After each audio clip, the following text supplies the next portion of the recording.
And I know that he personally understands the importance of this issue, particularly the Ahmadi Muslims who've fled persecution in their own countries, in Pakistan, and who would face horrendous persecution again if they were to go back there. So can the Noble Lord, the Minister, give us a bit more detail in terms of how we are able to support the Sri Lankan government in terms of immediate shelter for the refugees? Will this country be playing its part in terms of any resettlement programme? And finally, in terms of the discussion the Security Minister had, will we be supporting the Sri Lankan government in terms of trying to sustain a proper reconciliation process in the aftermath of that terrible tragedy?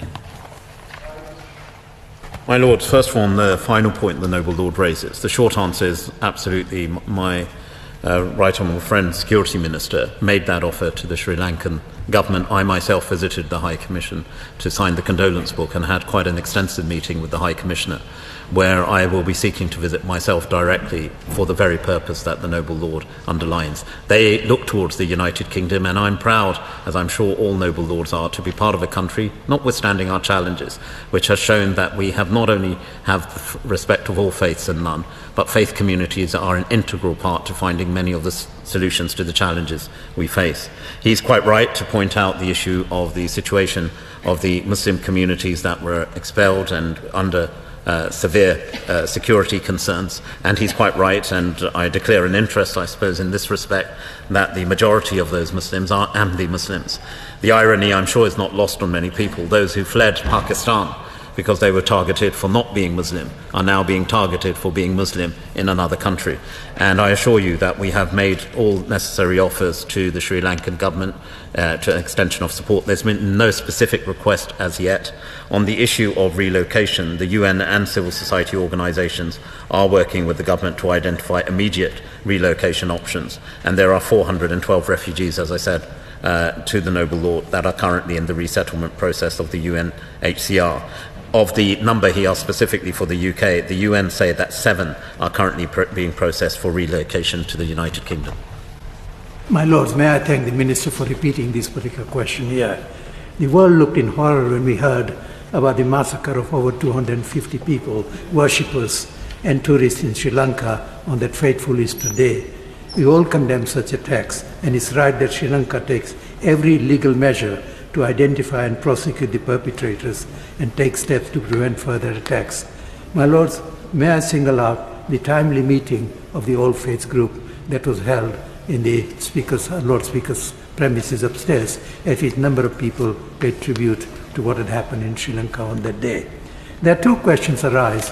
One, I was delighted that the Minister mentioned that there are measures being taken to protect the Afghanis, Pakistanis and Ahmadiyya community in Sri Lanka. Who actually is monitoring that, and has the United Nations any particular role in terms of ensuring the safety and security of this particular community? And the second question is in relation to the Ahmadiyya community in this country. There is a very large Sri Lankan diaspora in the United Kingdom, which we noticed in the past. What is being done to assure the Ahmadiyya community in this country, the peace-loving Ahmadiyya community in this country, about the protection of their friends and relations in Sri Lanka? My Lords, firstly, I join with the Noble Lords. I'm sure I speak with all Noble Lords that we were all appalled by the events that took place in Colombo. Worshippers and people who were enjoying a holiday being attacked. And it again shows the importance of unity to actually stand up to those extremists and terrorists who seek to divide us. We've experienced it here in the United Kingdom, and it's a tragic nature that this is a worldwide scourge which we need to unify against.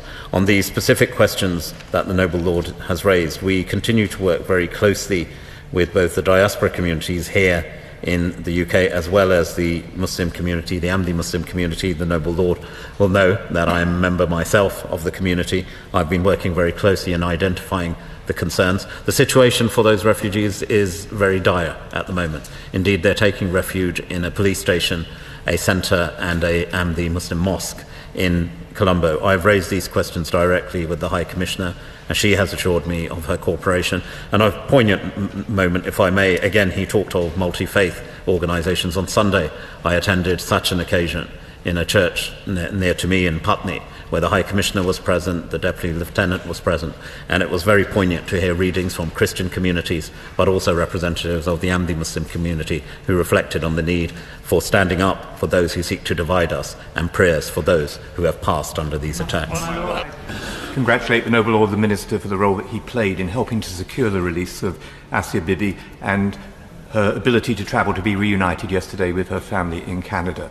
The persecution of that Christian woman and the Ahmadi community in Pakistan is something that should motivate us all in promoting freedom of religion or belief, and particularly Article 18 of the Universal Declaration of Human Rights. Can I take him to two written questions I tabled yesterday, which I gave him copies of? One involved the police stations where Ahmadis and Christians have been taking refuge in Sri Lanka, and where, as the Noble Lord has said, they're even denied basic foods, humanitarian aid and assistance. And could he tell us precisely what discussions we've had with UNHCR in making progress to help those groups? The real result is not having 1,000 Asia Bibi cases. We must work with countries such as Pakistan to ensure, first and foremost, the long-term objective must be the overturning of these draconian blasphemy laws, which are used not just against minority communities in Pakistan, but against the Muslim communities themselves. And therefore, I assure you that we are working very closely with the Pakistani government to ensure we can build not just religious tolerance, but understanding at a core level. He mentions about UNHCR. We are engaged fully with the Sri Lankan authorities and UN agencies on the ground to see what level of support we can offer. There has been no specific request, apart from the figures I quoted back to the Noble Lord Collins in terms of specific refugees who may come to the United Kingdom.